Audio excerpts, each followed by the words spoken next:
श्री गुरुभ्यो नमः।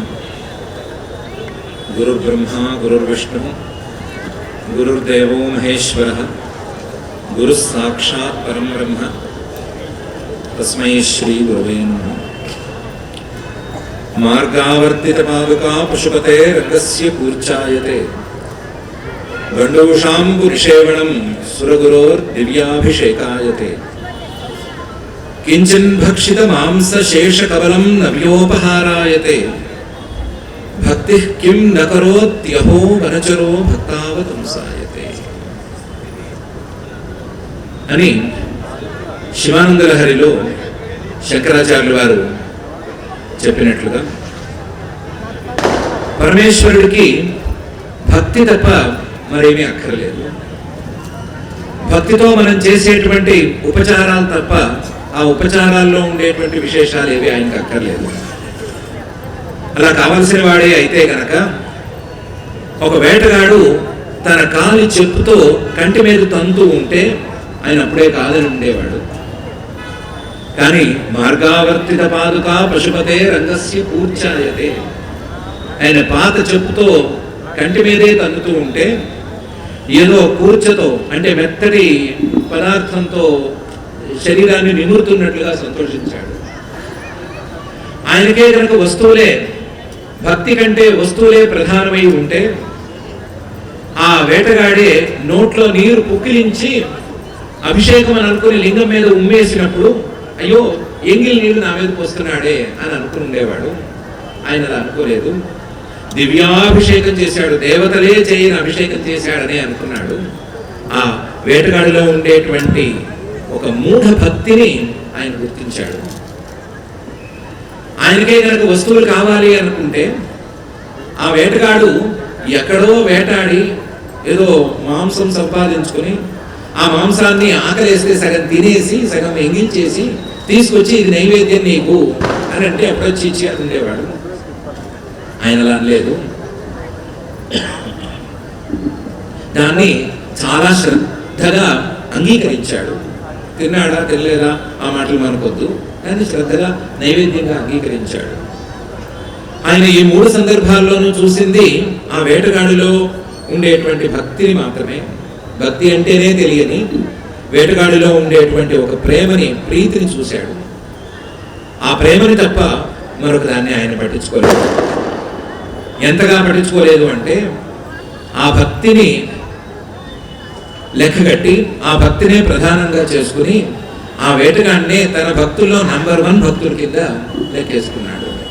అది ఆయన గొప్పతనం, పరమేశ్వరుడి యొక్క గొప్పతనం ఇది.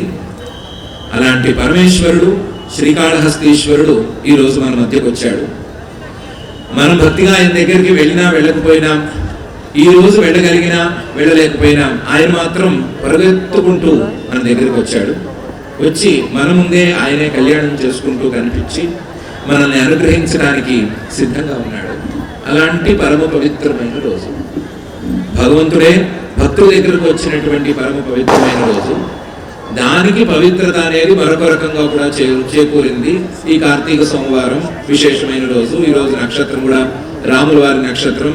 రాముల వారికి పరమేశ్వరుడికి ఉండేటువంటి సంబంధాన్ని దృష్టిలో పెట్టుకుంటే అబ్బో చాలా గొప్ప నక్షత్రం, గొప్ప రోజు ఇది.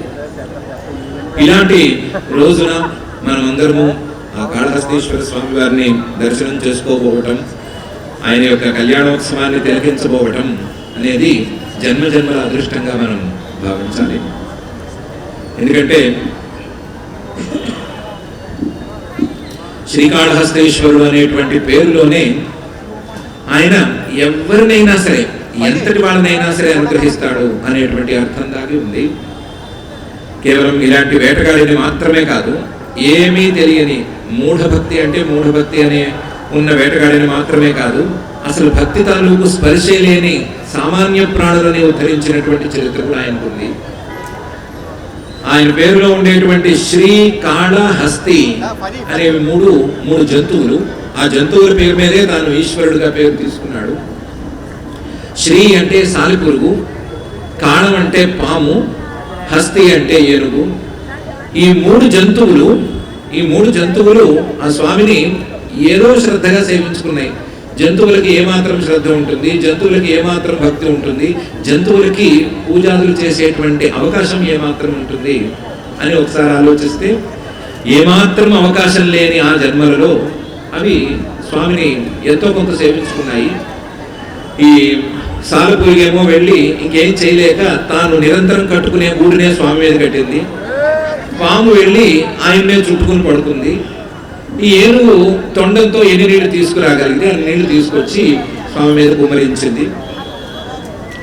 ఈ రకంగా సేవలు చేసిన ఈ మూడిటిని స్వామి అనుగ్రహించాడు. స్వామి అనుగ్రహించి వాటికి పరమపదాన్ని ఇచ్చాడు అని మనకి కాళహస్తీశ్వర మహాత్మ్యం చెప్తుంది. అలా వేటగాడు మాత్రమే కాకుండా వేటగాడు కంటే కూడా చాలా తక్కువ స్థాయిలో ఉండేటువంటి ప్రాణులను కూడా అనుగ్రహించినటువంటి చరిత్ర ఆయనకుంది.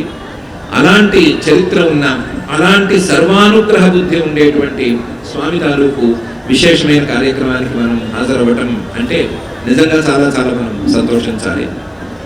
అందులోనూ ఆ స్వామిని చిన్న పనులు చేస్తేనే చాలా సంతోషించి అనుగ్రహించేటువంటి స్వామిని దీపాలతో మనం కూడా కొలుచుకోబోతున్నాము. మనం కూడా ఆయనకి దీపోత్సవం చేసి ఆయనకి ఎంతో కొంత అనుగ్రహాన్ని, ఆయనకి ఎంతో కొంత మన మీద మంచి బుద్ధిని మనం సంపాదించుకోబోతున్నాము అంటే మనం దానికి చాలా సంతోషించాలి. మనిషికి జంతువులకి తేడాలు చాలా ఉంటాయి అని అనుకుంటారు అందరూ. మనిషి వేరు, జంతువులు వేరు అని. మనిషి జంతువుల కంటే చాలా ఉత్తముడు అనే మాట చాలా చాలా నిజం. కానీ అదే సమయంలో కొన్ని సందర్భాల్లో చూసుకుంటే జంతువుల కంటే ఏమాత్రం ఉత్తమంగా ఉన్నాడు అనుకోవాల్సిన దశలో కూడా ఉంటాడు మనిషి. సాలెపురుగుకి ఒక దుర్గుణం ఉంది. సాలెపురుగు ఎప్పుడూ గూళ్ళు కడుతూనే ఉంటుంది. ఆ గూళ్ళలో ఏవేవో చిక్కుకుంటాయి. దాని ఆహారాన్ని అది అందులోకి ఇరికించాలని గూడు కడుతుంది, అది వేరే సంగతి. సాలెపురుగులలో ఏవేవో చిక్కుకుంటాయి, ఏవేవో ఇబ్బందులు పడతాయి. దాని ఆహారము చిక్కుకుంటుంది, ఆహారం కాని పదార్థము చిక్కుకుంటుంది. చాలా ఇబ్బందులు మిగతా ప్రాణులు పడతాయి సాలెగూళ్ళ వల్ల. కానీ తను మాత్రం సాలెపురుగు మాత్రం అలాగే గూళ్ళు కట్టుకుంటూనే పోతుంది. జీవితం అంతా కూడా గూళ్ళు కట్టడంలోనే మునిగి ఉంటుంది. ఒక స్టడీ ప్రకారం అయితే సాలెగూడు కడితే అందులో ఏ దారిని అది మర్చిపోదు. ఎటువైపు వెళ్ళినా సరే మళ్ళీ తాను రాదలుచుకున్న దారికి రాగలిగిన సామర్థ్యం దానికి ఉంటుంది. దారులన్నీ సక్రమంగా దానికి తెలుసు. మనకి అసలు ఆ వెబ్ ఏంటి, ఎటు వెళ్ళింది, ఎటు ఉంది అనే సంగతి తెలియదు, దానికి తెలుసు. కానీ ఆ పురుగు గూళ్ళు అల్లి మిగతా ప్రాణులకి చాలా అపకారం చేస్తుంది. నిజానికి గూళ్ళు అల్లి మిగతా ప్రాణులకు అపకారం చేసే సాలెపురుగు ఆ గూళ్ళలో చిక్కుకోదు. కానీ సాలెపురుగులాగా సమస్యల గూళ్ళని అల్లేటువంటి మనిషి మాత్రం తానే వెళ్ళి ఆ గూళ్ళలో చిక్కుకుంటాడు. తను సమస్యలో అనేటువంటి ఆ గూడుని అల్లుకుని అందులో ఎక్కడ బయలుదేరాను, ఎక్కడికి చేరాలి అని తెలుసుకోలేక చివరికి అక్కడే ఇరుక్కుపోతూ ఉంటాడు. అది మనిషి స్వభావం. కాబట్టి ఈ లెక్కను చూసినప్పుడు సాలెపురుగు కంటే మనిషి ఎక్కువ తక్కువ అని తెలుసుకోవడం కష్టం. అలాగే పాము ఇది ఒక విచిత్రమైన జంతువు. ఎంతటి విచిత్రమైన జంతువు అంటే దీనికి పిల్లల మీద ఆశ ఎక్కువ. గుడ్లు పెడుతుంది. ఆ గుడ్ల నుంచి పాము పిల్లలు బయటకు వచ్చేంత వరకు కాసేపు ఎదురు చూస్తుంది. కానీ ఆ సమయంలో దీనికి విపరీతమైన ఆకలేస్తుంది. అది భరించడానికి ఆకలేస్తుంది. ఆకలేసి ఆ గుడ్డలోంచి బయటకు వచ్చిన తన పిల్లల్ని తినేసేస్తుంది. అది తినగా మిగిలిన పిల్లలేమో మనకి తిరుగుతూ కనిపిస్తాయి. అది తినకపోతే సృష్టికి ఏం జరుగుతుంది అనే మాట పక్కన పెడితే, తాను ఇష్టంగా పెట్టుకున్న గుడ్లలోంచి పిల్లలు బయటకు వస్తుంటే ఆకలికి తాళలేక తన పిల్లలను తానే తినేసేటువంటి దుర్గుణం ఒకటి పాముకుంటుంది. ఇది పాములో ఉండే దుర్గుణం. అంటే మనిషిలో ఇలాంటి దుర్గుణాలు మనం చూడకుండా ఏమీ లేము. ఎంతో ఇష్టంగా తన వాళ్ళని ఏర్పాటు చేసుకున్నా సరే, ఏ కారణం చేతనైనా సరే వాళ్ళకి అపకారం తిరిగి చేయవలసి వస్తే వెనకాడకుండా అపకారం చేసే లక్షణాలు మనుషుల్లో కనిపిస్తూనే ఉంటాయి. ఎంత దగ్గర వాళ్ళకైనా సరే స్వార్థం కోసం అపకారం చేసేటువంటి స్వభావం కనీసం అక్కడక్కడైనా కొంతమందికైనా సరే మనుషులు కనిపిస్తూ ఉంటుంది. కాబట్టి పాము కంటే మనిషి ఎంతవరకు తక్కువ, ఎంతకంటే ఉత్తమం అనే సంగతి తెలుసుకోవడం చాలా కష్టం. ఏనుగు చాలా పెద్ద జంతువు, చాలా తెలివైన జంతువు అని పేరు. ఆ ఏనుగు ఒకసారి చూసిన విషయాన్ని మర్చిపోదు అని అంటారు. కాస్తో కూస్తో కృతజ్ఞత ఉండే జంతువుల్లో ఏనుగు కూడా ఓ జంతువు అని పిలుస్తారు. కానీ ఆ ఏనుగు ఒక దుర్గుణాన్ని కనబరుస్తుంది. ఏంటంటే చాలా ఇష్టంగా చెరువుల్లోకి దూకి ఆ నీళ్ళలో ఆడుకుని శరీరానికి ఉండేటువంటి మట్టి అంతా వదుల్చుకుని శుభ్రంగా స్నానం చేసి బయటికి వచ్చి అక్కడ బురదలో ఒకసారి పొర్లి మళ్ళీ బురదను అంటించుకుని బయటకు వస్తుంది. అదేదో టెంపరేచర్ని మేనేజ్ చేసుకోవడానికి వస్తుంది, ఇవన్నీ తర్వాత విషయాలు.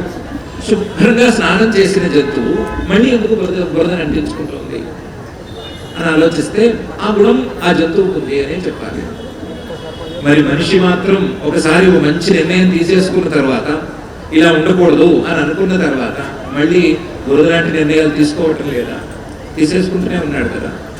ఒకసారి ఒక తప్పు చేయకూడదు అని అనుకున్న తర్వాత, ఈ తప్పు చేయటం అనేది నన్ను నేనే క్షమించుకోరాని నేరం అని కూడా అనుకున్న తర్వాత, ఒట్టు కూడా పెట్టేసుకున్న తర్వాత మళ్ళీ బురదలాగా అలాంటి తప్పులు చేయట్లేదా? మనుషులకు అలాంటి స్వభావం లేదా అని ఆలోచిస్తే మనుషులు ఏనుగుల కంటే ఏమాత్రం ఉత్తమం అని అనిపిస్తుంది.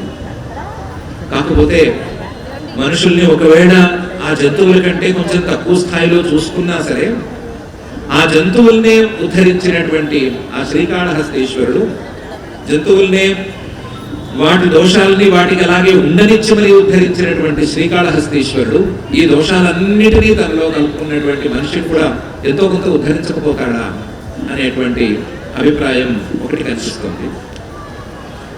ఎందుకు ఉద్ధరించాలి అంటే ఒకటే మాట, ఆయన ఈశ్వరుడు కాబట్టి. ఈశ్వరుడు కాబట్టే ఆయన ఉద్ధరించాలి. ఈశ్వరుడు యొక్క లక్షణం ఏంటి, మన పైవాడి లక్షణం ఏంటి అంటే మనలో ఉండేటువంటి దోషాలను లెక్క చేయకుండా, ఆ దోషాలు నిజంగా ఉన్నా సరే, దోషాలను వదులుకోలేకపోతున్నా సరే ఉద్ధరించాలి అనేటువంటి తపనతోనే ఉండటం అనేది ఈశ్వరుడు యొక్క లక్షణం, స్వభావం. అలాంటి స్వభావంతో ఆయన చేస్తాడు అనేటువంటి నమ్మకంతోనే మనం ఉండవచ్చు. మహాకవి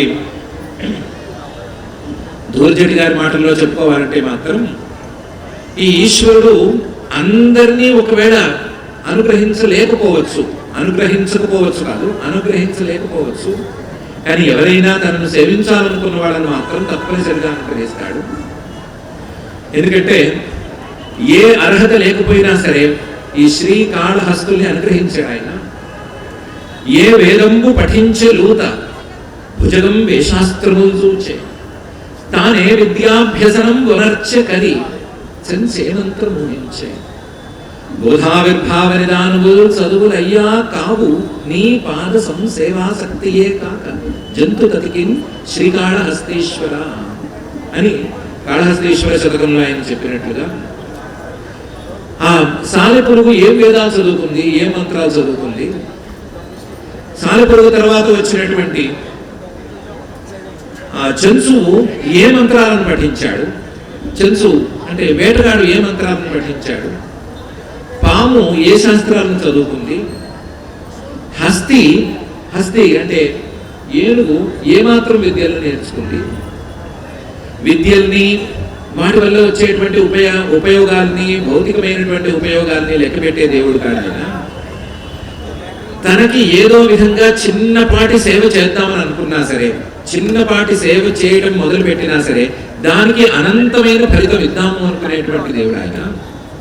ఆ శ్రీకాళహస్తీశ్వరుడి యొక్క పాద సంసేవాశక్తి అనే మాట వచ్చిందంటే ఆయన తప్పనిసరిగా ఉద్ధరిస్తాడు. ఉద్ధరించడం అనేది ఆయన యొక్క స్వభావం. కానీ ఆయనతో ఉద్ధరింపజేసుకోవటం లేదా ఆయన ఉద్ధరించేటట్లు మనం ప్రయత్నం చేసుకోవటం అనేది మన సామర్థ్యం మీద ఆధారపడి ఉంటుంది. కనీసం సేవాశక్తి అనేటువంటి భావనైనా మన మనసులోకి రావాల్సి ఉంటుంది అని ఆయన ఒక కోణంలో తాత్పర్యాన్ని వెల్లడించారు. ఆ తాత్పర్యాన్ని దృష్టిలో ఉంచుకునే ఉత్తరాజు విశ్వనాథరాజు ఫౌండేషన్ వారు, ఆనందరాజు ఫౌండేషన్ వారు చాలా శ్రమ కోర్చి విస్తృతమైన ఏర్పాట్లు చేసి ఆ పరమేశ్వర పాద సంసేవాశక్తి అనేది మనలో ఎంతో కొంత రావాలి అనేటువంటి ఉద్దేశంతో ఈ ఉత్తమమైన కార్యక్రమాన్ని ఏర్పాటు చేశారు. అందులో ఆ పరమేశ్వరుడి యొక్క కళ్యాణాన్ని తిలకించి మనకి మనం కళ్యాణం చేసుకునేటువంటి అవకాశాన్ని ఏర్పాటు చేశారు. అలాగే ఆ పరమేశ్వరుడికి చిన్నపాటి దీపాన్ని ప్రదర్శించి ఆ దీపాన్ని చూపించడం ద్వారా ఆ పరమేశ్వరుడి యొక్క సేవా శక్తిని మనలో రగిల్చేటువంటి ఏర్పాటు చేశారు. కాబట్టి ఈ అరుదైన అవకాశాన్ని మనం వాడుకుని ఏ చిన్న పనిని భక్తితో చేసినా సరే, ఏ చిన్న సేవని భక్తితో ప్రారంభించినా సరే దానికి అనంతమైన ఫలితాన్ని ఇచ్చేటువంటి ఈ శ్రీకాళహస్తీశ్వర స్వామి వారి కళ్యాణాన్ని చక్కగా భక్తిగా తిలకించి ఆయనకి ఒక్క దీపాన్ని చూపించి ఆయనకు దండం పెట్టుకుని మన జీవితాన్ని మనం సార్థకం చేసుకుందాము.